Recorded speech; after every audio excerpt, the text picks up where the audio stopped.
әсіресе осы батыста дейді, Маңғыстауға келгенде дейді, өте намысқой екен дейді да. Себебі бірнеше үй кездесті дейді. Сізге үй берейін деп келіп тұрмыз, сіздің жағдайыңызды естік, волонтерлар сізге келіп кеткен екен. Жаңа айтқандай ғой, бір нәрселер апарып алып келіп кеткен, деген ғой, анализ жасап. Соны барсақ, менен де мұқтаж адам жоқ па, маған мен шүкірмін деп айтады. Егер видеоға түсіретін болсаңдар, егер емес дейді да. Сол отопление істеп берсең болды деп тұр ғой, енді ол үй салып тұрған жоқ та. Батырлық негізі сол түсінігі, ол жақсы істе ғой, көмекте ғой батырлық деген. Шығарып білуде, дүнияны қалтаңнан, сіңнен шығарып білу. Әрекен айтады да, онда бай адамдар бар дейді, миллион мен 500 мыңда лақтырып тастайды дейді ақшаларын. Ондай адамдар да бар ғой. Оларды қалай сен айтпайсың да, олар да жақсы жасап отыр ғой да, материально жасап отыр да. Сол жақта да әр адамның өзінің қолынан келетін істі Аллах тағала береді да бұл кісілерге. Бұл жомарт болады, сондай жомарт болады, алады да 2 миллион ақша деген сияқты ғой. Оның барлығы ар жағында көмек та, Алла разылығы үшін деген сөз ғой. Арамызда жастар жоқ болып отыр да. Артымыздан бір зерушілерді дайындап отқан жоқпыз да. Сол бір жастар тартылса, сол бір комментарийлерді жазып жатса дегендей бір, солар бір шақырсақ, бір отырсақ бір. Ассалаумағалейкум. Енді әдеттегідей кезекті подкастымыз. Бұл подкасттың жалпы қызық болды. Бұл екінші рет түсіріліп жатыр да, Сәке. Енді техникалық ақау болады. Бұл да бір тәжірибе. Бұдан да өтуіміз керек болған шығар. Не болса да енді әр нәрсе қайырмен болады. Сондықтан тағы да қош келдіңіздер, құрметті қонақтар. Бүгін бізде Болат Жанатұлы, Бұрғылау жауапкершіліктері серіктестігінің ұжымдастарының осы қайырымдылық бағытында қызмет жасап жүрген топтың жетекшісі деп айтамыз. Болат ағамыз келіп отыр. Қош келдіңіз. Қош болдық. Және де тағы бір танымал осы қайырымдылық жағында еңбек сіңіріп жүрген, қызмет жасап жүрген азамат Ардақ Саламатұлы. Ол бәріңізге белгілі көмек Жаңаөзен қазір енді қоғамдық бірлестігі ғой, ресми солай ма? Қоғамдық бірлестігінің төрағасы дейміз, жетекшісі дейміз. Ал қош келдіңіздер. Енді бәріңіз көріп отқандай, енді бүгінгі тақырып осы қайырымдылық бағытында, оның ішінде енді негізгі проблема шығар, енді қай елде де бұл баспаналы болу, үйлі болу мәселесі. Енді ең бірінші жалпы неден басталды, қандай мақсат қойдыңыздар деген сұрақтан бастайық. Бір шеттен жалпы қалай келдіңіздер бұған? Болат, сіз бастап бересіз бе? Тәжірибесі көп қой, Әрекен. Солай ма? Ал жақсы. Сәл ертелік ашылғанбыз енді. Ассалаумағалейкум, қайырлы кеш, ардақты ағайын. Енді жалпы адам баласы арасында амалдардың ішіндегі дейді, Аллаға ең сүйіктісі адамға қуаныш сыйлау, жүрегіне қуаныш сыйлау. Адам баласына бір қағида болып қалып қойды. Содан бері осы патриоттық сезім болды ма, осы жанымызда жүрген белсенді азаматтарымызды қоғамға деген пайдасын тигізетін баршасын басын қосып, осындай бір керемет дүниені ұйымдастырып бастағанымыз ең алғашқы 2017 жылдары мешіт жамағаттарымен, мешітке келетін, мешіттің ішінде сол құлшылығын жасайтын деген секілді азаматтармен бас қосып, осы ең алғашқы Қызылсай мекенінен, Южный ауылынан бір жағдай өте нашар бір отбасының алғашқы адамдармен сол кісіге көмектесіп бастағанбыз. Енді Аллаға шүкір, одан бері бірақ қарқынымыз өте аз болды. Енді ол кісілерге көмектескен кезде, енді неге десеңіз бастапқысы ғой, енді бастап қойғаннан кейін жұмыстарымыз бәсеңдеу болды. Болашақта сосын жайлап бір жылда бір үй беретін болсақ, сосын көп ұзамай осы 2020 жылдары осы белсенді азаматтардың баршасын қосып, басын қосып, алғашқы қадамды осы 20 жыл бастап кеткеніміз тағы да қосылып, одан сайын күш алып деген секілді. Содан бері міне Аллаға шүкір 20 жылы құрылдық деп есептесек те болады.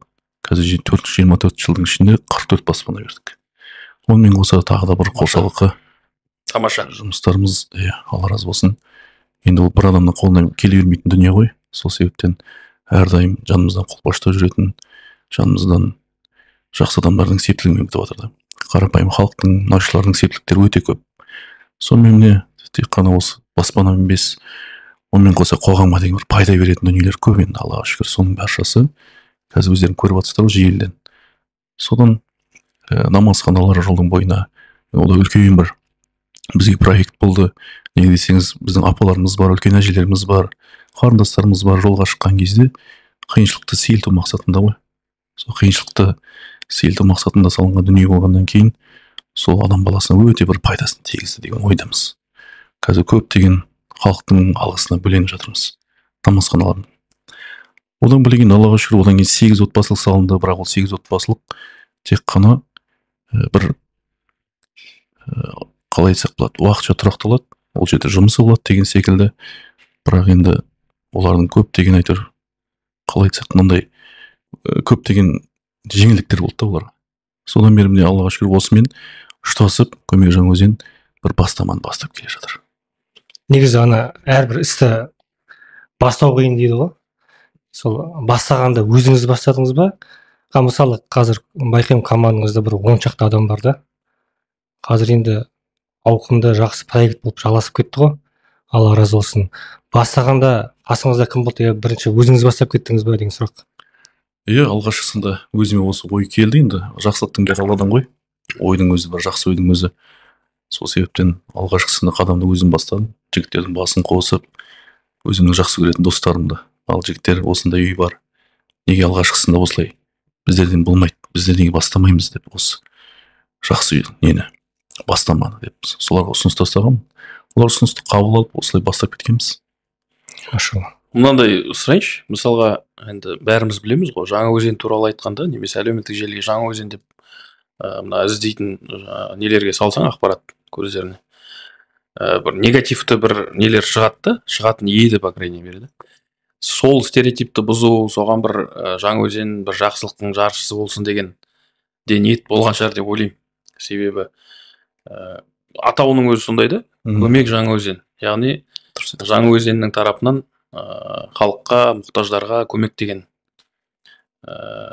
не тұрған сияқты да, бір мен дұрыс ойлап жатырмын ба? Дұрыс ойлап жатырсыз.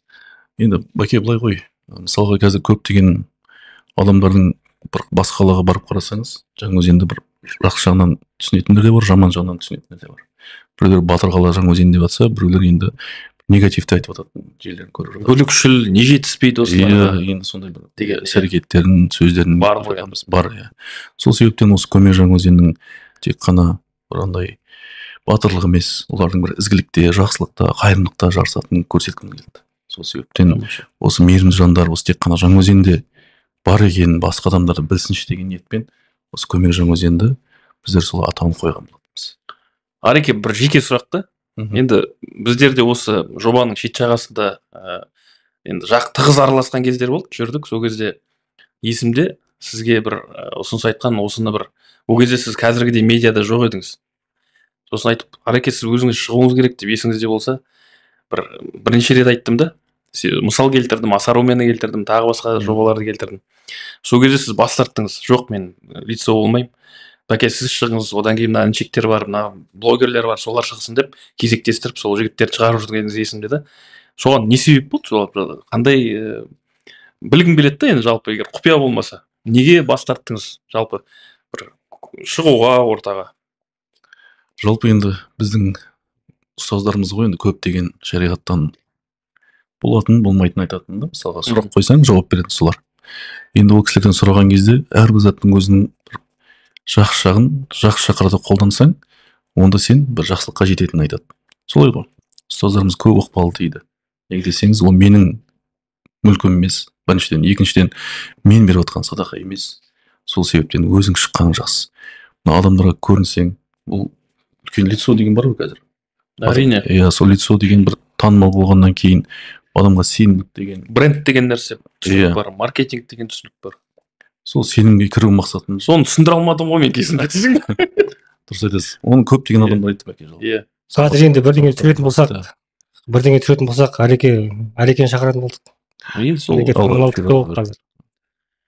Аллаға шүкір, дұрыс айтасыз. Енді жалпы солай ғой. Қазір желіге шықпасаң, желіге көрінбесең, қазір адамдарға кім деген мақсатта арзан айту мүмкін ғой. Кім беріп жатқан адам, садақамыз қалай беріп жатырмыз деген секілді.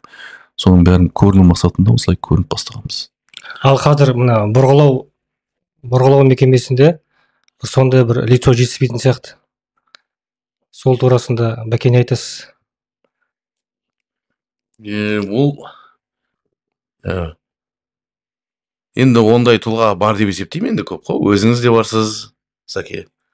Көп қой, просто бір кішкене бір кеңес құрып, бір медийный бір баланы дайындағанды жақсы шығар, бір жұмыскерімізді өзіміздің арамыздан.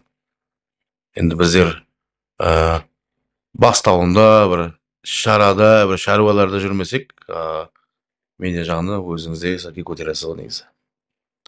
Негізі бір адам тағайындаған дұрыс та, Бәкең айтып жатыр ғой негізі.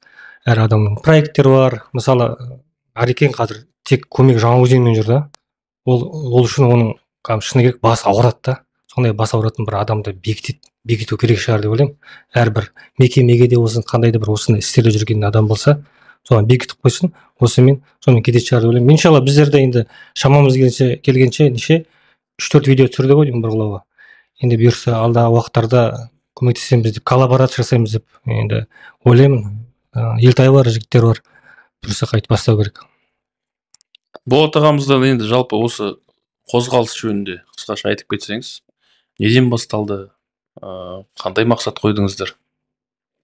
Бұл енді бір жағандай үлкен проект болған жоқ, ондай бір өзіміздің арамызда бір осындай бір үйге мұқтаж адамдарды бір байқап жүріп, көріп жүріп, әлеуметтік жерден былай да көріп жүріп, араласып жүрген жерлерге, былай садақамызды апарған жерде, сонда бір бауырларымызда ой туған, сондай бір 3.000-ға жақын 2.000 жарымдай адам жұмыс жасаймыз, бір 1000 теңгеден жинасақ та айына осындай бір қол жетімді бір ақша болады, соны бір қосып 3 айдың ішінде бір үй алып берсек дегендей бір ой болып, арамызда талқылап, енді оны бір жоқ, керек емес, не істейміз олай деп айтқан адамды болған жоқ. 2.000 жарым адам бір ауыздан келісіп, тек қолға алынып, сол шара қозғалып кетті ғой. Енді оған 3 жылдан кетті, міне қазір Алла қаласа 4-ші жыл. 3 жылдың ішінде 15 үй бердік. Тамаша. Қазір кейін осы бірінші 3 айлықта бір тағы бір жоспарларымыз бар, үй беретін. Ол тек біздікі енді басқа ештеңеге араласқан жоқ, біз тек атының өзі солай, Бұрғылау баспана. Сол тек баспанамен қамтып. Енді қазір тіпті ол сәл 1000 теңге болса, баяғыда бас кезінде бас қосып ашылған кезімізде, бірінші жинаған кезімізде, қазір 1000 теңгеге қоятын адам жоқ. Қазір 5000, 3000 көтеріп, оның кереметтерін түсініп, адамдар берекесін түсініп, садақаның. Солай ойлаймын, солай түсініп атқаннан істей болып атқан шығар деп. Көбейіп кетір ме? Көбейіп келатыр, адамымыз да көбейіп келатыр, оның бөліп атқан қаражаты да көбейіп келатыр. Ана нәтижені көрген кезде ол психологияға әсер етеді ғой. Оны әдемілеп түсірсе, сосын мобилография. Әлбетте. Оны көрсетсе, ол нәтижесі міндетті түрде береді. Менде мынандай сұрақ, мысалы Бұрғылау ғой, енді Бұрғылау баспана. Менің ойымда, енді жақсылықты көбейткен жақсы ғой. Алдағы уақытта тек қана Бұрғылаумен шектелмей, басқа мекемелерді қосу, осы мұнай саласына, немесе бір басқа жалпы кеңейту ауқымын, яғни жиналатын көзінде. Осындай бір жоспар бар ма? Жоқ, әлде сізде әуелдегі мақсат сол тек қана осы ұжымдастарменен ғана жинаймыз деген мақсат бар ма? Ол енді оңай шаруа емес, Бәке. Ол басқа мекемен, өзіміздің мекемеміздің өзімізде де ол адам болғаннан кейін, оның арасында не болып жатқандарын енді көп нәрселер болады ғой. Бірақ Аллаға шүкір, қазір бізбен ағайын мекемеміз бар, Мұнафил сервис деген. Ол да бастады, қазір беріп жатыр. Сосын Өзенмұнай сервис дейтін мекеме бар, біз сияқты, ол да сервисный компания. Ол уже қанша үй беріп тастап жатыр, ол да. Ол алаң-алаумен бір қалада, бір кішкентай қалада бір-біріміз танығаннан кейін ол іске асып жатыр, бәрі мекеменің, мен ойлаймын, іске асатын шығар деп әліге дейін. Ол Өзенмұнай газды бастайды ертең кішкене. Мұнафил сервисінің өзі 400 адамнан құрылған мекеме, ол 3 па 4 па үй беріп тастады, оның өзі үлкен нәтиже негізі. Негізі бір жағынан жеке дара әр компаниялар бір-бірімен жақсылықта жарысып, өздерінің жаңағы біз береміз деп солай жарысқанда бір жағынан жақсы шығарды. Жақсылықта жарысу керек қой. Ана соперничество дейді, жаңағы жарысатын бір рух тәртіпті ұстап тұрған да бір жағынан. негізі дінде де бар ғой сондай бір имамнан естимін. Жаңа біздер деген дүнияда емес, біздер андай қызығамыз ғой бір нәрсеге. Қызығудың арағында қызғану деген де бар ғой. Бірдеңеден қызғанамыз ғой. Мысалы біреулер машина алса қызғанады, біреулер зәулім үй салса қызғанады. Исламда андай екен да. Жақсылық жасаса қызғануға рұқсат бар екен да. Ана жігіт сенен жақсылық жасап, көп жақсылық жасап жүрсе, сен оған қызғанатын сенде рұқсат бар екен да. Дінде сондай бар екен қазір. Сосын жаңағыдай, егер ол діни сабақта сенен мықты болса, сен оған қызғануға бар рұқсат беріледі екен да. Сондай екен. Білімнен ба? Білімнен, садақадан. Мысалға енді айтып жатырмыз ғой, осындай 15 үй берілді, 44 үй берілді деп. Сол үйдің берілуі қаншалықты мотивация береді? Яғни қанат бітіру, өзіңізде қандай ішкі сезімдер болады сол бір шаруаны бітірген кезде, нәтижеге жеткен кезде? Керемет сезімдер ол сезімдер. Олар оны толық оны дейтін бір көп уақыт қылып айту керек шығар ол сезімдерді. Ол бізде енді Арекең бауырымызда олардың жобасында бір мекеменің басшысымен, тағы бір көмектесіп жатқан бір тұлғалармен, біз өзіміздің жұмысымыздағы, арамыздағы жұмыскермен апарамыз. Бір міне зейнетке шығып қалған адамымыз апарамыз, апамызды апарамыз үй сыйлауға барғанда. Енді бір әсері ол адамның өзінің әсері бір керемет болады ғой. Оны көрген сайын сұрасаңыз енді ол үй бердім деп. Мынандай сөз бар ғой, жаңағы маленькие деньги, маленькие проблемы, большие деньги, большие проблемы дейді ғой. Яғни қаражаттың үлкен болуы, ол бір жерге жиналуы, сосын ол көпшіліктің қаражаты болғаннан кейін жаңа айтқандай неше түрлі әңгімелердің шығуы бір жағынан ренжуге де болмайтын шығар, заңдылық та бір жағынан да, көпшілік елдің ішінде әртүрлі адам бар ойлы. Осы есебін сұрап, сендер бүйттіңдер деген сияқты бір айыптар таққысы келгендер, бір сондайлар оқиғалар болды ма жалпы? Адам болғасын болады ғой ол. Біз басын бастап жүрген бір 8 адамбыз ба, ол сол келіскенбіз. Қандай да қиыншылық болса, оған мән бермейміз деп. Неге десең біз Алланың алдында тазамыз. Сосын сол үшін өзімізге жауап бере аламыз ол үшін. Қандай да бір дұрыс емес бір әрекеттер жасалып жатса арамызда, оны көтереміз деп келісіп алғанбыз. Яғни есебін бере аласыз, ашықсыз. Сөйтіп, міне мынау мынаған кетті, мынау мынаған кетті. Соның есебіне де қатты қадағалаймыз, неге десең ол адам түсетін адамның бәрін жазып, қарап, сөйтіп жүреді. Жалпы деген бар ғой, мен айтайын да, мысалға енді бір бейне қазір түсірілім бар ғой, соның өте көп әсері бар, неге десеңіз, адамдардың мысалға отчет қой ол деген. Мысалға бір нәрсені істедің бе, ол көптеген адам баласының жаңағы мынандай іс-әрекетін түсіру арқылы адамға жеткізбесең, қазір қиын отчетін беріп тұрсаң, адам баласына жететіндей деңгейде адам баласы ондай сұрамайды деп ойлаймын. Бізге осы күнге шейін ешкім мысалға сен бүйттің, бізге мынандай нәрсе көрсет деген, қаяққа кетіп жатыр деген ешкім жалоб айтқан жоқ. Аллаға шүкір, мысалға айтайын да, бір комментарийда да болуы мүмкін, неге басқа адамға бермейсіз деген секілді. Мысалға деймін да, ал ол енді комментарийда жазылатын дүние ғой. Ал былай енді арнайы аяқтай келіп ешкім айтқан жоқ та. Сол себептен осы бейне жазбалардың көптеген әсер тиіп жатқан. Сұратуға, в общем, жеткізіп жатқан жоқпыз дейсіз ғой. Сұратуға жеткізіп жатқан жоқпыз. Сосын мен бір нәрсе тағы да айтқым келіп тұр, сіздің сұрағыңызға қарай. Кей кезде енді ләззат деп жатсыз ғой, енді адам баласына бір ана қуанышты беріп кетесің бір адамға. Енді қуанышты берген кезде адам деген өзіне сол жаңа аураны алып қалады ғой. Ана жерден аура менің өзімді кей кезде таңертеңнен кешке дейін таңға шейін ұйықтай алмайтын уақыттарым бар. Ана қуаныштан да. Ананың қуанышы маған кетіп қалады ғой. Содан сондай бір энергия алып қаламын да. Гормон счастья дейсің ғой. Ана жата алмаймын ғой, ұйықтай алмаймын. Сондай бір Аллаға шүкір етесің. Сондай бір керемет дүниелерді сезініп жатырмын шектер. Сонда андай тентек балдар болады ғой. Бірдеңе құмар, гормон счастья естіп жүрген да. Алдында просто тема болды ғой. Сондай ортаға жіберу керек оларды, сондай ортаға жіберу керек деп. Осыны алып жақсылықты көргеннен кейін көптеген әсер тиеді одан. Шаруаның ішінде андай қуанышты өзіне сезінген адам әрі қарай жасай бергісі келеді сондай. Байқаймын қасымызда Абай деген жігіт жүр, Жолмұрат деген жігіт жүр. Ана шаруадан үзілмейді да. Бастаған жүреді да. Мен айтамын, осылар соны көріп деп. ана кісінің қуанғаны, жылағаны, рахмет айтқаны, алғыстың бәрі деген бар ғой, жалпы қазақ деген солай ғой. Кезінде батаменен батаменен жаңағы қалай еді? Ел көгер. Ел көгер, иә. Сол батасын алып қалған ғой. Көптеген адам шама келгенше тек бата берші деп, мысалы, батасын алып қалуға тырысқан. Соның бәрі көптеген әсер тиіп жатыр деген ойдамыз. Тамаша. Енді мысалға басқа да осындай енді шүкір ғой, ел болған соң әртүрлі ұйымдар бар осындай осы бағытта немесе осыған ұқсас бағытта. Олардан бір тәжірибе алуға тырысасыздар ма? Немесе кімдерді бақылайсыздар? Кімдерден сондай жақсы бір тәжірибе алдыңыздар ма немесе? Былтыр ма екен, Ареке? Оның алдыңғы жыл ма екен? Иә, ізгілік деген, игілік деген неге барып келген? Оңтүстік Қазақстанға барып сапармен сол қоғамдық қорларды көріп келгенбіз енді. Солардың шаруаларын, істеп жатқан істерін, елге пайдаларын тигізіп жатқан. Енді керемет айтатындай бар ғой. Шымкент қаласында, Түркістан облысында, Темірлан ауданында жасап жатқанын көрдік.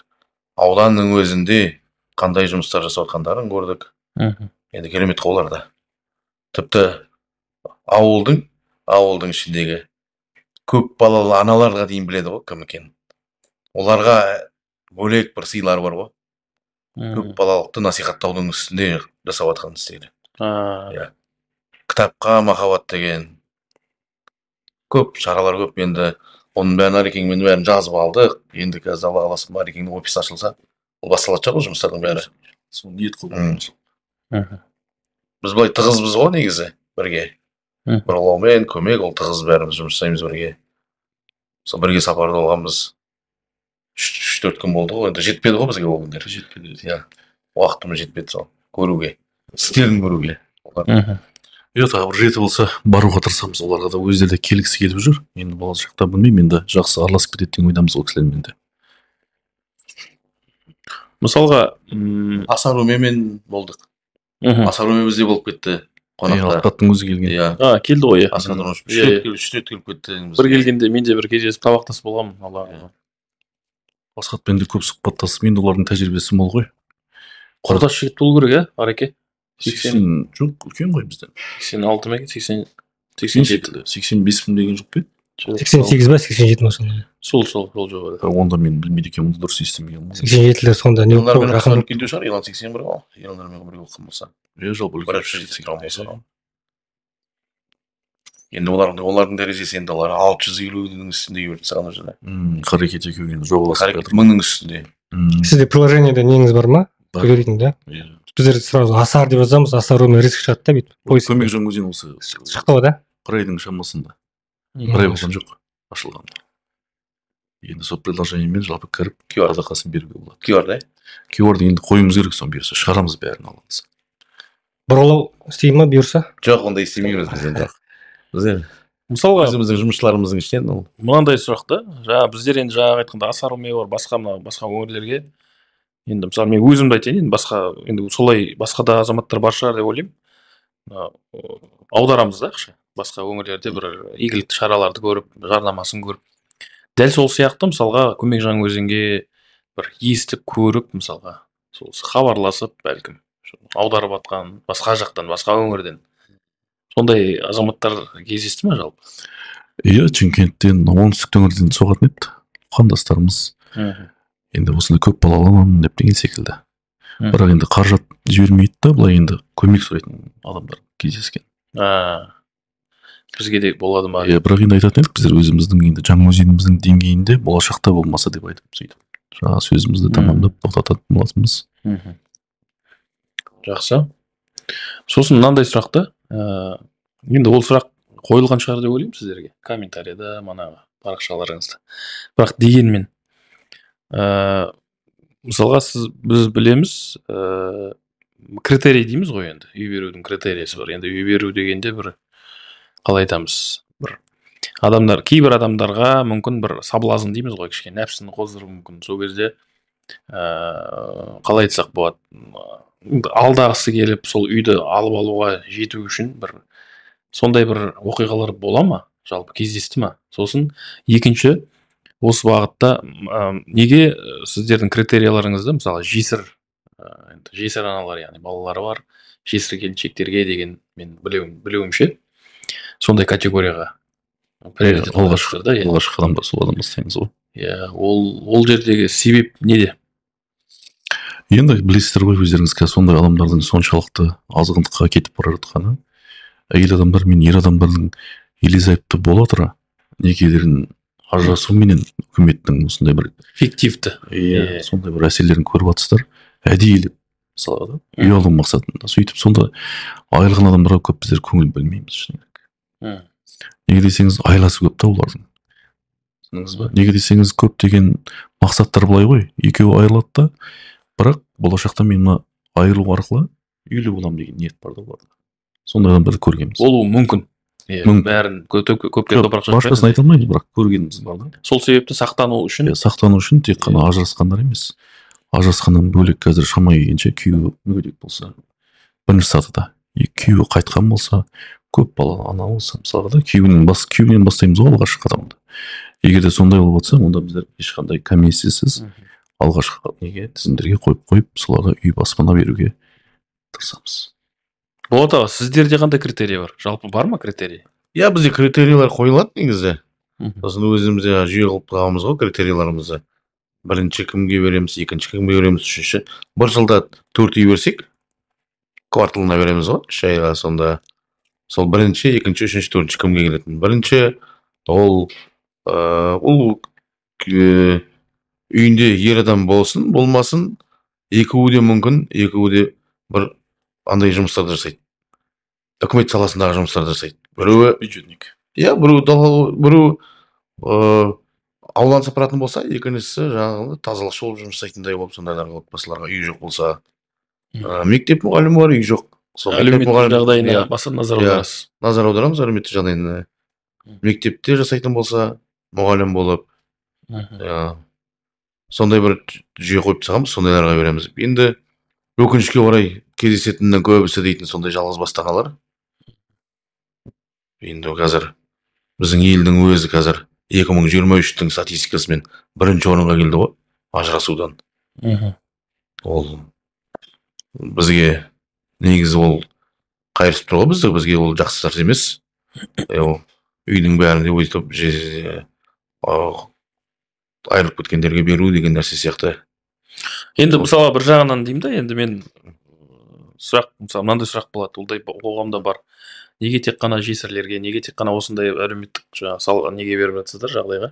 Мысалға біздің де жағдайымыз былай айтқанда шынымен де фиктивный емес. Енді бәрі фиктивный деп айта алмаймыз ғой, мысалға. Фиктивный емес, шынымен де сондай ситуация болды. Өмірдің, тағдырдың жазуыменен ажырасты, көп балалы. Оның да жағдайы мысалы былай төмен ғой. Иә. Неге оларға бермеске деген сұрақта мысалға. Қарастырасыздар ма, әлде мүлдем қарастырмайсыздар? Жоқ, қарастыруға болады ғой. Енді мысалға былай ғой. Оны зерттеу керек. Иә, зерттеу керек. Неге десеңіз, бүкіл жалпы зерттейтін қағиданың бізде өзіміздің маманымыз бар. Не үшін айтып жатырмын, критиканың астында қалып қоясыз деп жатқаным ғой, соны айтып кетіңіздер. Енді былай ғой, мысалға адам дейді, мысалы 8 баласы бар, мен бір келіншекті білемін да. Бірақ күйеуі таксист болып жұмыс жасайды. Өзі мұғалім адам, мысалға да. Енді оларға үй положено былай қарасаң да. Таксистпенен екеуінің айлығын қосатын болсаң, ешқандай ол декретке де қалып қойып жатыр ғой, мысалға. Оның ақшасы былай тартса былай жетпейді. Ол күнделікті киімі бар, ішетін дүниесі бар, басқа да қағидалар көп та, мысалға. Оларға мысалға енді кей кезде мысалы тізімге қоямыз. Енді расында ар жағында ағайын тумасын қарайсың бірінші. Ағайын тумасынан қалай көмек келеді.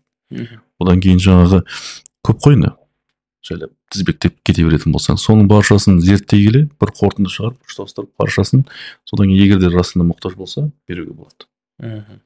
Яғни әділдік принципі ғой, ең бастысы. Мұқтаждығы болса, шынымен де ол жерде енді жесір емес, оған қарамайсыздар. Иә, ол мүмкін қателікті кетіп қалуы мүмкін, оны зерттеп жүргенде де. Бізде адамбыз оны енді шамаға келгенше зерттейміз ғой, енді бәр затына қарап. Ол жетістіктің жоғарыдағы шындығын қарайды ғой негізі. Бірақ қалай жеткенді оның үшін қарамайды да. Көнімен оны қарау, үй жағына барау, туысқанын іздеу, туысқан жоқ адам болып шығады. Спецагенттер сияқты жұмыс жасайтын әйел адамдар бар араңызда да, қыз келіншектер. Бар әйелімізді арамызда. Елде бар, ер адам да бар, бәрі де бар, қарайтын сөйтіп бар. Үйіне садақа апарып беріп қарап кетеді, сөйлесіп кетеді, дос болады кішкене уақытша. көршілермен сөйлесіп көршілермен сөйлесіп кетесің, оның бәрін зерттейсің. Енді ондайдан қате кетіп қалып жатса, енді Аллаға шүкір, енді беріп жатқан адамдардың өздері де ол екінің бірі 15 үйдің бәрі мұқтаж деп айтуға болады. Ол Арекеңде беріп жатқан 40 үйдің бәрі де мұқтаж деп айтуға болады, қалай болса да. Тіпті асыраушысы болса да, болмаса да, тағы не істесе, былай істесе де. Біз мектеп мұғаліміне беретін болсақ та, ол жаңағыдай жағдай жоқ, ондайына қарамаймыз. Мектеп мұғалімі балдар оқытсын, ол үйге басын ауыртпасын, кредитке кірмесін дегендей. Мешіт мұғалімге де береміз ұстазға. Ол да бізде 8-ші болып 2 жылда бір рет келеді сол. Ол 60 мың теңге алады мешіттің ұстазы. Дұрыс. Мынандай жағдайлар болды ма? Өзі мұқтаж адам, бірақ оған үй алып береміз десеңіз, ол өзі намыстанады, жоқ, керек емес деген. Кездеседі ондайлар. Менен де мұқтаждар жоқ па екен деп. Шешіміңіз осылай болды ма деп. Мынандай болған. Қызылсай кентінде 5 баласы бар, 5 қызы бар деп айтайық. Үй деген тіпті өте қиын жағдайда. Условия жоқ қой, енді қыз бала деген өсіп келе жатыр, олардың деген енді тұрмысқа шығатын уақыт келіп қалды деген секілді ғой. Туалеттің өзі далада. Енді барам ғой, енді апамен видеоға түсірім керек сізді. Енді біздер қалай болмасын отчет беруіміз керек. Отчет бергеннен кейін біздер сбор жинауымыз керек деген секілді алғашқы қадамдарымызды басып жатқан кездеріміз сол. Сонда айтатын кісі ғой, өзі местный кісі, осы жергілікті. Жоқ дейді, үй керек емес дейді. Егер видеоға түсіретін болсаңдар, қажет емес дейді. Сонда мен айтамын апамызға, апа деймін да, енді сіз осылай жүре бересіз ба деймін да, қыздарыңыз өсіп келе жатыр. Қыздарыңыз ертең бой жеткеннен кейін күйеуге шықпай ма, осы үйден ұзатасыз ба деймін да. Енді бір кішкентай түсіреміз, ешқандай сіздің жақсы жүзіңізді бір көрсетіп, содан кейін көрсетпей қояйық деймін да. Сөйтіп бір көптеген уақытпен сол кісімен сөйлесіп жүргенмін. Арамызда көп уақыт өтіп кетті. Сосын бір көндіргендей болдым ғой. Аллахтың қалауымен солар баспаналы болып қазір үйде тұрып жатыр. Қызылсайдікі де мықтау деймін негізі. Намысшыл адамдар бар. Солай үй беруге не қылсақ, үйдің қарауға барсақ, енді бізден әкімшілік талабынан біз бұрғылау Қызылсайға бір ана союз кезінен не ғой? Подшепство ғой баяғы ертеректе қалыптасқан. Сол бір хат түскен негізі отоплениясын жөндеп беруге. Бір времянканы. Енді оны барсақ енді ана жерде енді времянка деп айтуға дейтін де ұятты анау дейтін негізі. Уақытша адам тұратын үйде емес анау дейтін. Сол отоплениемізді істеп берсең болды деп тұр ғой енді ол. Үй салып тұрған жоқ та. Не болса да көрші үй сатылады екен, сол көрші үйін алып бердік қой соған. Иә, ол келіншек енді батыр келіншек деп айтсақ та, 6 баласы бар, атасы бар ауылда сондай. Намысты ғой. Иә. Мен бір естіген нәрсем жаңағы айттым ғой. Асар Өмеден жаңағы Асхат бауырымыз келді ғой. Сонда енді аз кем тілдестік, сұхбаттастық. Сонда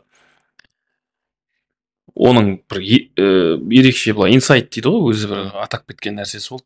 Сонда айтады, әсіресе осы батыста дейді, Маңғыстауға келгенде дейді, өте намысқой екен дейді да. Себебі бірнеше үй кездесті дейді.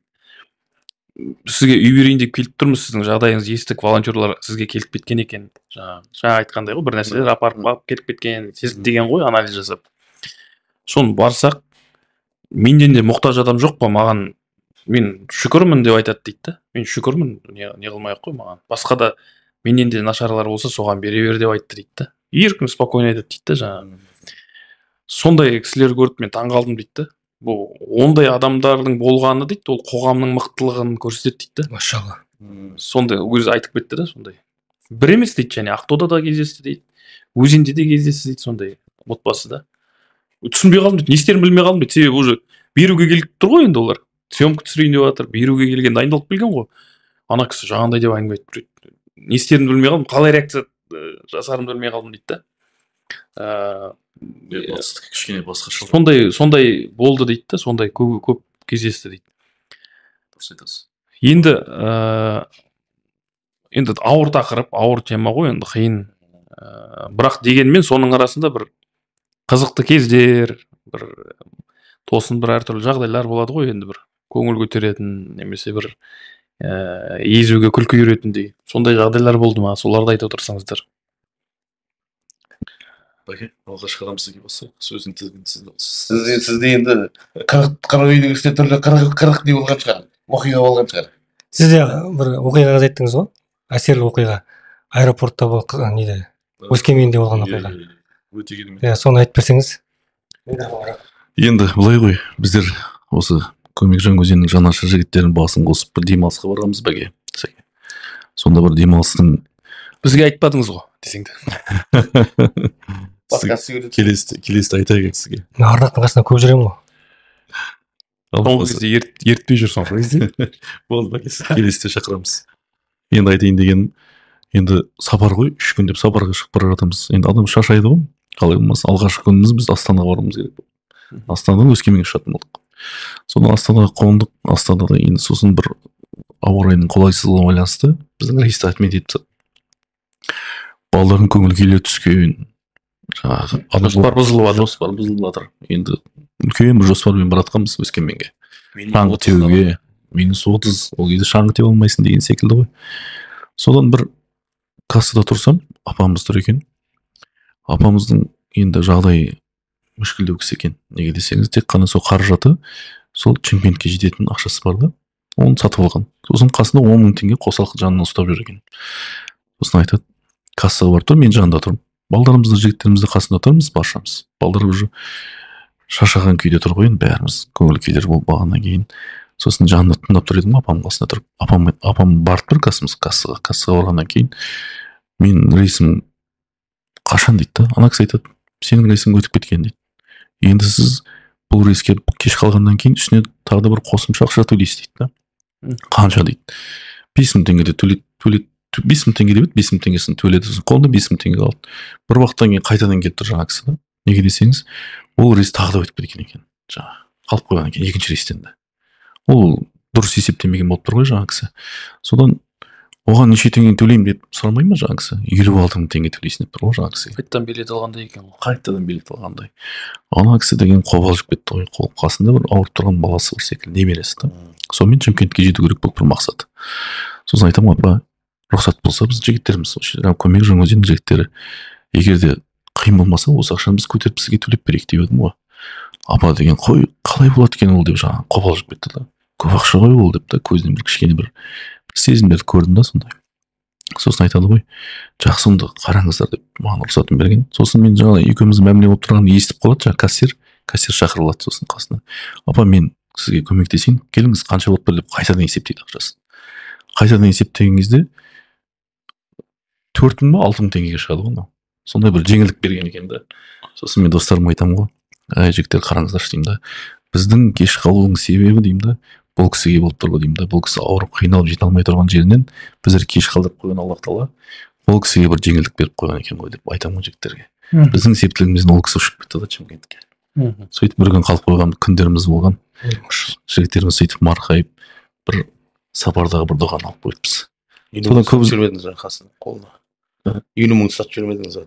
Ұстатқанда қалай ол жерден жеңілдік жасап берді ғой жаңағы кассирдегі апамыз. Содан кейін көп ұзамай қызы дәрігерге жазады жаңағы. Қыз екен өзінің. Рахмет сіздерге. Менің анама көмектесіпсіздер. Анам деген мәз болып айтып жатыр. Телефон соққан ғой. Осындай жағдай болды. Көмек Жаңаөзен жігіттері көмектесіп жіберді. Сөйтіп бір көмек Жаңаөзеннің жомарт жандардың бар екенін бір Аллахтың қалауымен сол жерде білдіргенбіз. Сонда бір қызықты оқиғалар болған. Тамаша. Бір андай қайырлысы да, қайырлысы. Тамаша. Баяғыда бір оқиғаны еститін едік қой, есімде баяғыда. Жаңа бір дәрігердің оқиғасы. Пакистанда ма, Индияда ма бір болған деп айтады. Көлігі бұзылатын ғой. Иә.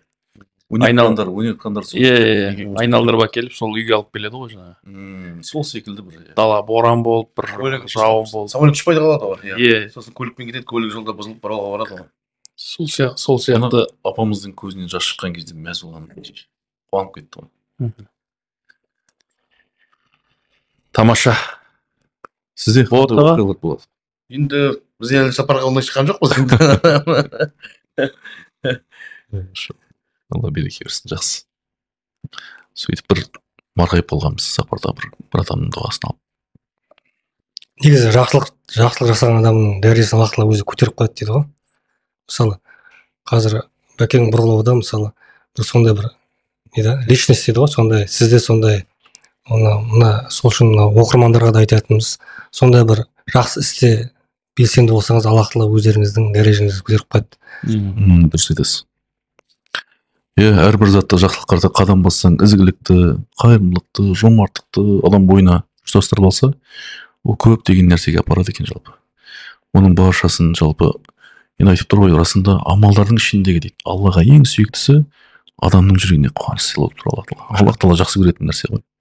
Сол себептен адамдарға бір қоғамға бір пайдаң тигізсең, ойлаймын мен үлкен бір нығмет деп.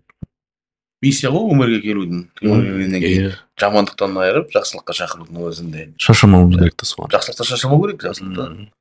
Және Энергиясы кофе сияқты ғой, энергиясы, жақсылықтың энергиясы. Айттым ғой саған, кішкентай бір жақсылық бергенге адам баласы ұйықтай алмай жатады деген секілді ғой.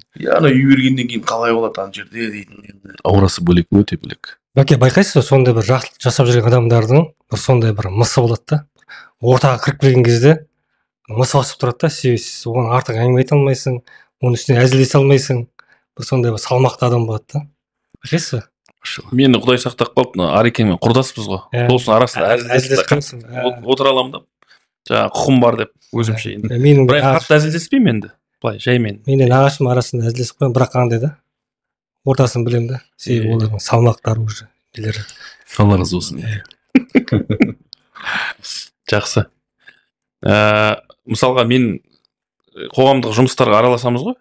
Кейде өзің не қыласың, енді Алла разылығы үшін деп бәріміз енді мұсылман баласымыз ғой дейміз ғой.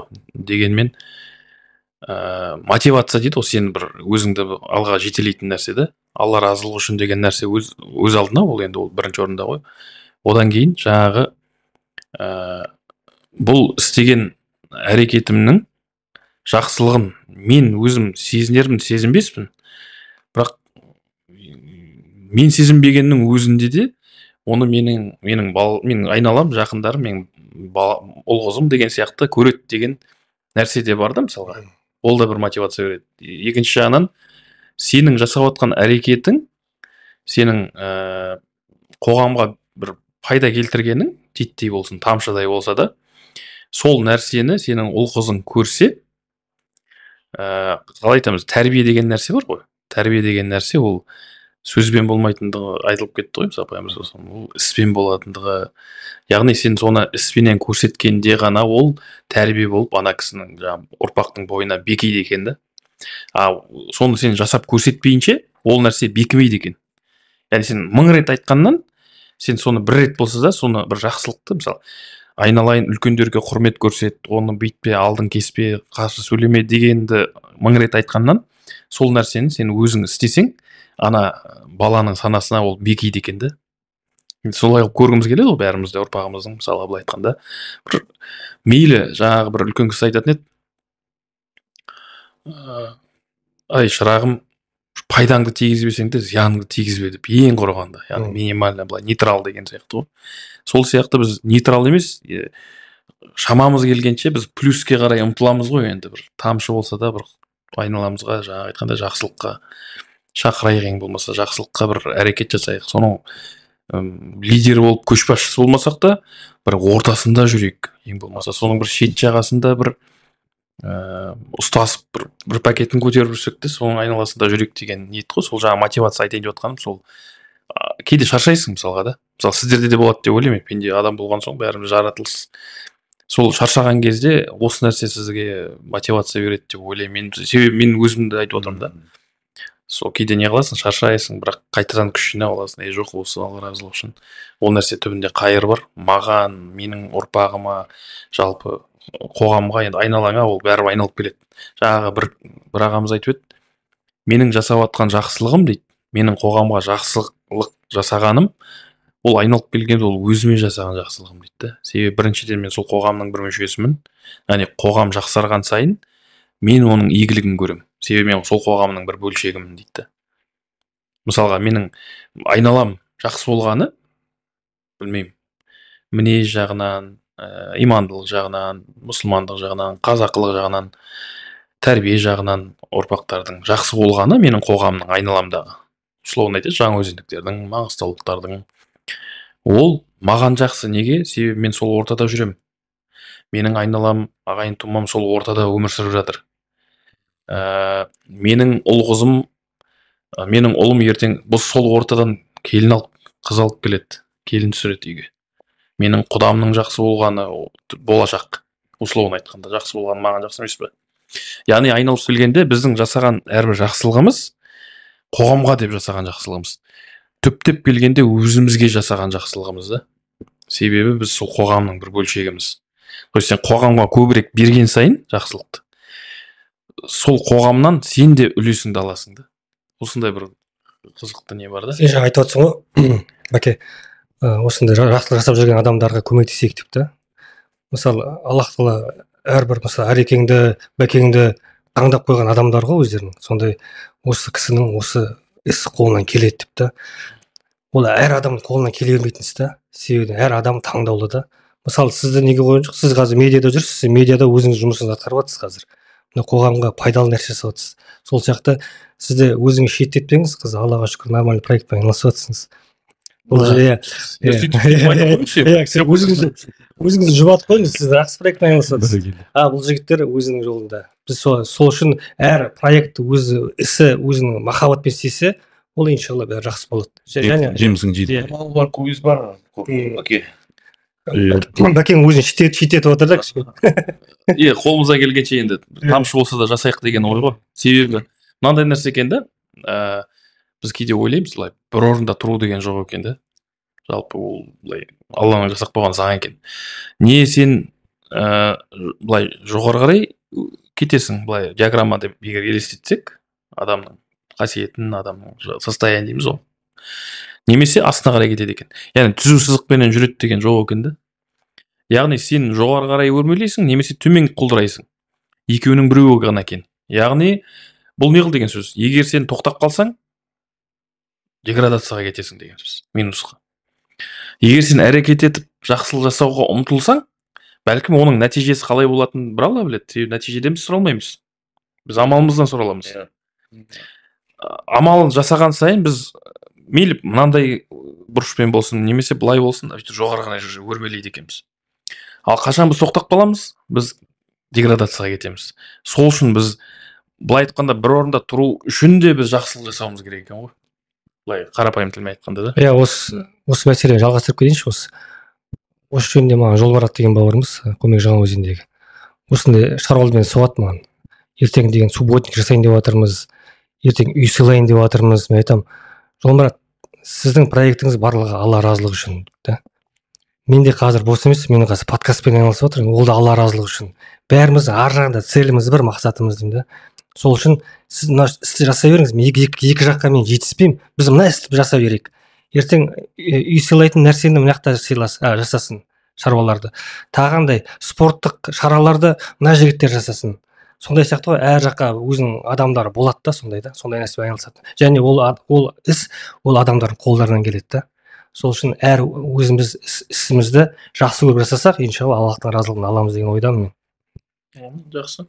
Енді осы орайда жаңа айтып отырсыз ғой, әр салада әркімнің өзінің қолынан келген жақсылығын жасап жатыр. Ол бәлкім біреуге көрінер, көрінбес, біреулер үндемей жасап жатыр, біреулер мейлінше жаңағы садақаның жария түрі де бар ғой. Солай көрсетуге мұқтаж, көрсетуге мәжбүр. Біреулер айтады ғой, кеше мына Ареке кеше сөзім, Ареке айтады да, мынандай бай адамдар бар дейді, 1 миллион 500 мыңдап лақтырып тастайды дейді ақшаларын. Ондай адамдар да бар ғой. Оларды қалай сен айтпайсың да, олар да жақсы жасап отыр ғой да, материально жасап отыр да. Сол сияқты да әр адамның өзінің қолынан келетін істі Аллах тағала береді да бұл кісілерге. Біреулер жомарт болады, сондай жомарт болады, алады да 2 миллион лақтырып тастайды деген сияқты ғой. Оның барлығы ар жағында көмек та, Алла разылығы үшін деген сөз ғой. Осы орайда біздің жобаға көмек жасап отқан біздің демеушілерімізді атап кетпеске болмас. Енді ең бірінші ол бас демеушіміз Софистрой. Рахмет сіздерге, Алла разы болсын. Сіздеріңізге береке берсін, құрылыс компаниясы.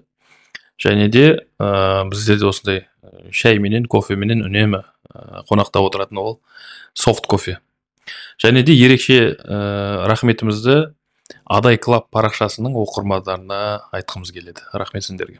Осы Адай Клабтың оқырмандары, Алла разы болсын сіздерге. Осы ана Каспиге де не жібереді ғой, ақшаларын жібергенде пайдалы подкаст үшін деп жібереді да. Пайдалы подкаст үшін деп жібереді да. Одан кейін сен қалай дұрыс подкаст жасамайсың деймін да, мынандай кісілерді қалай шақырмайсың деймін да. Ал жігіттерге сөз берейік, біз өзіміз қонақтар қалды. Жоқ, жақсы ғой бәрі. Сұрақтарыңызға жауап беріп отырсақ жеткілікті бізге иншалла. Шаршау дегенде де ма, шаршамайсың дейді ғой. Жақындап. Ана мұсылманның демалуы дейді да, демалуы. Бір жұмыстан басқа жұмысқа өту да. Бір істен басқа іске өту да. Сол үшін ол керемет демалыс негізі. Үйге отырсың да, жұмысқа кетіп қаласың. Жұмысынан келесің да, тағы басқа жерге кетіп қаласың. Сол үшін ол күш қуат беріп қояды ғой негізі. Мына хобби дейді ғой. Сонда айтады ғой, хоббиден адам шаршамайды дейді. Жаңа айтқандай, мынандай қайырымдылық жұмыстар, ол хоббиің болса, ол да жақсы. Яғни сен сол жұмысқа барып керісінше демаласың. Иә. Біреулер айтады, тағы бір пікір, жұмысың хобби болсын дейді да. Жұмысың хобби болсын, сол кезде сен ешқандай жұмыс жасамайсың, тек қана демалып уақытыңды өткізесің дейді. Осында енді әдемі нотада бүгінгі подкастымызды дөңгелектейік. Тілектеріңізді айтар тағы қалып қойған түпкі ойларыңыз болса, мархамат. Иә, тілектеріміз болғанда енді бұл жаңа өзен қаласы жайлы жаңа кім Арекең айтып отыр ғой, батыр қала деп айтып отыр, бүйтіп. Батырлық негізі сол. Негізі батырлықтың түсінігі ол жақсы істе ғой, көмекте ғой батырлық деген.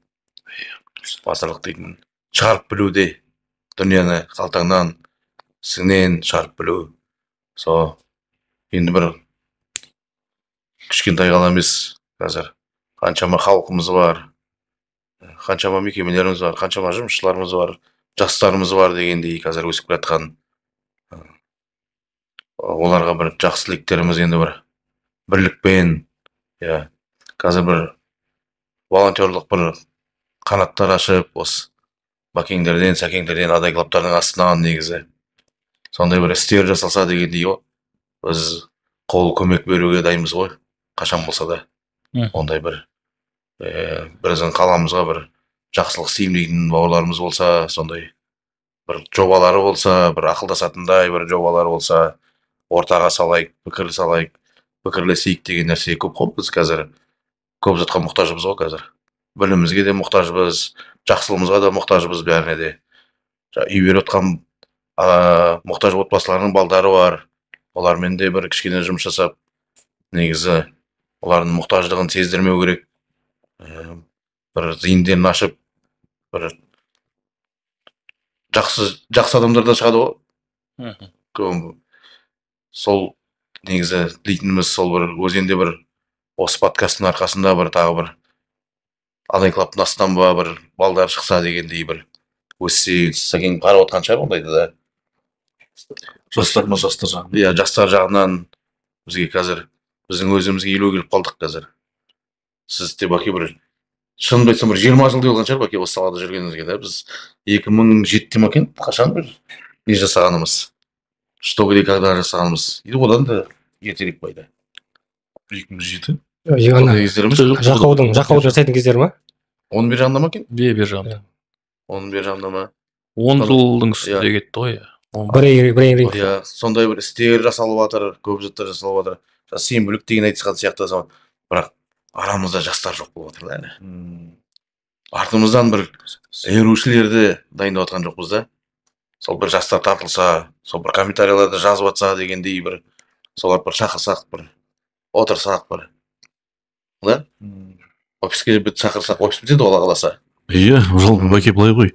Мысалға бізге де дәрет жазады жастарымыз. Бізде қосылғымыз келеді деп жаңасы айтқан секілді. Жастар ғой, жастардың бір бағыты, оларда қызығушылық көп қой.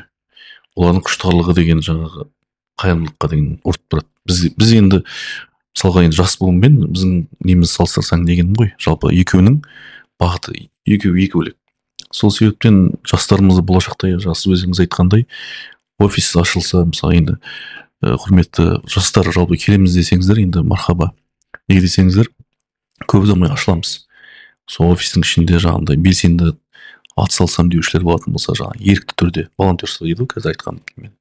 Болашақта біздің Жаңаөзенге көптеген ықпалдарымызды тигізуіміз керек қой. Жаңаөзеннің көркеюіне, мысалы, жастардың жақсы бағытта жүргеніне біз бәріміз де қалаймыз ғой. Солардың көп болғаны, мысалы, жақсылықта жарысқаны, жанымызда жүріп көптеген іс-әрекеттермен олардың сол жақсылықты көргені қоғамға деген үлкен бір пайдасына келеді деген ойдамын. Сол себептен жалпы жастарымызбен көп жұмыс жасау керек деген. Ойлары жақсы ғой олардың. Бәкеңмен келісемін да. Ойлармен бөліссе, біздің жастар, қаланың жастары ойларымен бөлісіп, бізбен бірге сол ойларын бөліскен кезінде бір тыңдап қарап, мүмкін бір жақсы проекттер болып қалар. Сол проекттермен жұмыс жасап. Ұрпақ сабақтастығы деген маңызды нәрсе ғой. Ол маңызды нәрсе, себебі проектінің, жобаның өміршеңдігі ол сол жаңа буынға байланысты. Қаншалықты біз ұрпақ сабақтастығын ұйымдастыра аламыз, соншалықты ол проект өміршең болады. Жаңағы Мағжан ақын айтқандай, мен жастарға сенемін. Қазір жаңа айтып отырсыз өзіңіз, 50-ге келіп қалдым деп отырсыз, ішімнен қойшы деп отырмын, солай ма не деп. Ол енді өмірдің заңы, ол шынымен де солай. Кезінде жас мамандар кеңесі деген ұйым болды мысалға. Кезінде сол неде жүрдік та, сол салада, сол жерде ұйымдастырып. Қазір қарап отырсақ, шынымен де ұрпақ сабақтастығы деген маңызды нәрсе екенін түсінесің да. Яғни ол жақсы игі бастамалардың өміршеңдігі болғаны, оның тоқтамағаны жақсы да. Жаңа мысалға есіме келіп жатыр да, ойыма келіп жатыр бір идея. Мысалға жастарға сол Инстаграмда шығып, сондай бір игі шарада көрінудің өзі бір қызық болуы мүмкін. Яғни оған бір қызық қой, қоғамда өзін жастарға не керек, сондай бір нәрсеге қатысты болуының өзі адамның психологиясы ғой. Әсіресе жастарда ол қатты дамығанда, мысалы бірдеменің футболканың бірдемесін киіп жүрсе, өзін бір қоғамның бір кішігірім қоғам субкультураның бір мүшесі ретінде сезінсе, ол қандай жақсы, және ол жақсы нәрсе болса. Оның қасында жаңағы эмо, гот, бірдеме, шірдеме болып жаңағы бір басқа субмәдениеттер бар ғой бізге жат, біздің мәдениетке, психологияға, біздің немізге, ұлттық санамызға. Соған кетіп қалмай, осындай бір брендтер жасалса, көбірек жасалса, пайдалы брендтер, яғни қоғамға да пайдалы, өзіне де пайдалы. Осы орайда бір ой келіп жатыр, жастардың көзінше авторитет болып саналатын, білмеймін, қандай қоғамда көп қой, әншілер бар, білмеймін, артистер бар, әртүрлі саланың адамдары. Соларға, мысалға, бір күн болса да, билет ақысын спонсорларға тауып берсе, Жаңаөзенге, Ақтауға алып келіп, бір субботник, немесе бірлескен бір шара жасап, сол жаққа жаңағы жастарды тарттырса, сол бірге суретке түскеннің өзіне ол да бір мотивация деп ойлаймын да. Сондай бір нәрсе ұйымдастыру керек шығар мүмкін. Әрі сол арқылы басқа өңірлерге де, жалпы Қазақстан деңгейіне, мен ойлаймын, болашақта шығу керек, шектеліп қалудың қажеті жоқ, жалпы өз-өзін шектемеу керек. Көмек Жаңаөзен, неге ол манағы харекет, неге ол жаңағы не сияқты үлкен ауқымдағы шара, үлкен ауқымдағы жоба болмасқа. Менің өзім ойлаймын, Жаңаөзен деген атауы тұра берсін, ешқандай проблема жоқ. Жаңаөзеннен бастау алған үлкен жоба, қазір үлкен ел көлемінде, неге халықаралық деңгейде көрші мысалға түрік халықтары бар, бауырлас елдер, солардың деңгейінде неге ауқымын кеңейтіп ойламасқа? Себебі жаңа бір тренерлердің айтқандай, шектеу тек біздің басымызда дейді да. Яғни солай ойлау керек дейді да. Солай кең ойлау керек дейді да. Сондай бір шаралар ұйымдастыруға болады деп ойлаймын. Сондай сияқты шаралар арқылы жастарды көбірек тарттыруға септігін тигізетін сияқты. Мысалға, кім бар? Мысалға, жастардың бәрі тыңдайтын айтыңызшы бір әншілерді мысалға дегенім ғой, жастар қарайтын. Шиза десең де. Жоқ, мысалы, қазір хит болып отыр Адам деген бір жігіт, мысалға, жас жігіт бар екен. Жақында біліп жатырмын да, сол туралы интервьюларын қарап, мен қызық көрдім, бәрекелді, жарайды. Қазақша сөйлеп отыр, ауылдың жігіті, қарапайым да. Миллиардный просмотр дейді ғой. Енді ондай деңгейде бұрын соңды болмапты Қазақстаннан шыққан. Миллиард просмотр. Бірдеме миллиард, 3 миллиард деймін. Қытайлар айтып жүр. TikTokта 3 миллиард. Бүкіл әлем ананың өлеңін өздеріне аударып айтып жатыр, сол қазақ тілінде айтып жатыр. 3 миллиард просмотр дейді, ойлап қараңызшы. Жаңағы бәленбай followers бірдеме. Жаңағы кетіп қалған ғой, в общем. Білмеймін, ана қазақша айтып отқан ән, қазақша ән. Бізге негізі қазір айтайын деп отқаным, сол сияқты бір жастарға тренд болған адамдарды мысалы алып келуге болады. Анау қарапайым жігіт. Мен ойлаймын, біздер осындай жобамыз, біздер жастарға үлгі болғымыз келеді. Бір күн уақытыңызды қиып, міне бару келуіңізді мен төлеп берсем, сіз келіп кетіңіз десе, бос болып жатса, меніңше ол бас тартпайды. Сол сияқты азаматтарды шақырып, жастарды көптеп жинап, бір үлкен шара жасап, сен білмеймін қандай. Сөйтіп неге таптыруға болады сияқты. Алеке, неге кімдер шақырмаймыз?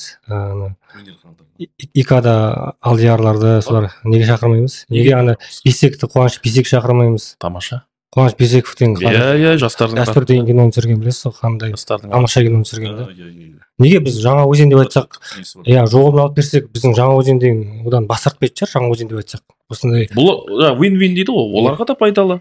Олар да осында келіп бізде сол арқылы мен өзім Қуаныш Бесековтің өзінің несімін. Фанатсыз ба? Фанат деп айтуға болмайды, бізде пайғамбар алейхиссалам ғой, фанат. Сол оқырманмын десең болады шығар. Мен оның проекттерін өте жақсы көремін. Вот неде тамаша проекттер. Өзі де сондай, менен жас балды, енді 95-ші жылғы жігіттер шығар, менен 10 жас кіші, бірақ ананы оққан баланың оққан жігіттің несі көрініп тұр да, сифаты деген кәдімгідей. Кез келген сұраққа жауап айтып тұр ғой, діннен де айтады. Сол кісіні шақырсаңыз, дәстүр түсірген. Мен бастан аяқ сол қасына жүрер едім. Жалпы деген Елдос Тоқтарбай Елдос Тоқтарбай бар. Мысалы көп қой адам қоғамға деген белсенді атсалысып жүрген адамдар көп, жалпы тұлға болуға. Абайтанушылар бар мысалы қаншама. Ертең жалпы болашақта біздің тек қана бір жүйеге бір түспей тұрғанымыз, ол кеңсе болмай тұр. Сол кеңсе басталып кетсе, кеңсемен жұмыс бастап кетсек, әйтеуір көптеген осы Болат аға екеуміздің жалпы алдында да бір сұхбаттасып ақылдасқан бір түйін шығарғанымыз, енді осындай жалпы тұлғалы азаматтарды шақырайық өзенге. Одан кейін жастарды сонымен қосып бірге қосалқы көмек Жаңаөзенмен осылай ұштастырып барып неге ұйымдастырмасқа деген ой болды. Жалпы ойымызда бар нәрсе. Бұйырса осыны бір пісіреміз деген ойдамыз. Тамаша.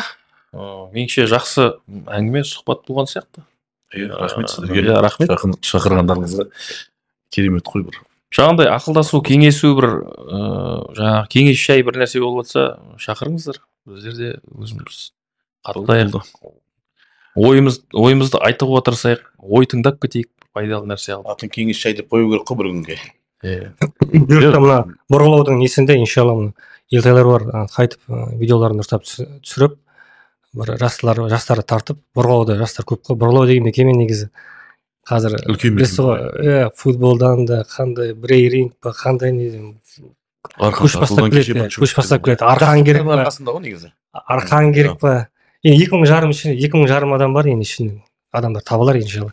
Бұйырса бұрғылаудың да проекттерін көмек Жаңаөзенге сол сияқты қылып бір әдемі проект жасасақ, осыны Заманбек сияқты бауырлар тарттырып, мүмкін дегенше жаңа ақысын беріп сөйтіп бастап кетейік иншалла бізде. Содан кейін бір жүйені салсақ, ары қарай балалар, жігіттер өздерін жалғастырып кететін шығар деген ойдамын енді.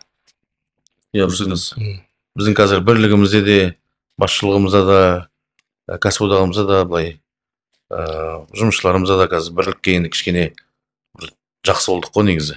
Естіп отқан жас футболда енді біз ана Сәкеңдер қатысып 2010 жылы бірінші лигаға бірінші рет қатысып, сол бірінші лигадан бірінші орын алғанбыз. Сол медалін маған әкеліп берген Сәкеңдер. Сол Бауыржан бар, жолдасып бастап жүргендер. Сол 2010-нан бері 14 жыл бойы сол Ақтауға барып футбол қараймыз да. Лиганда. 2010-да бірінші лигада түстік, 2011-ден бастап высший лигада бастадық. Жоғары лигада. Енді артта да болмаймыз, алда да болмаймыз, ортада жүреміз осылай.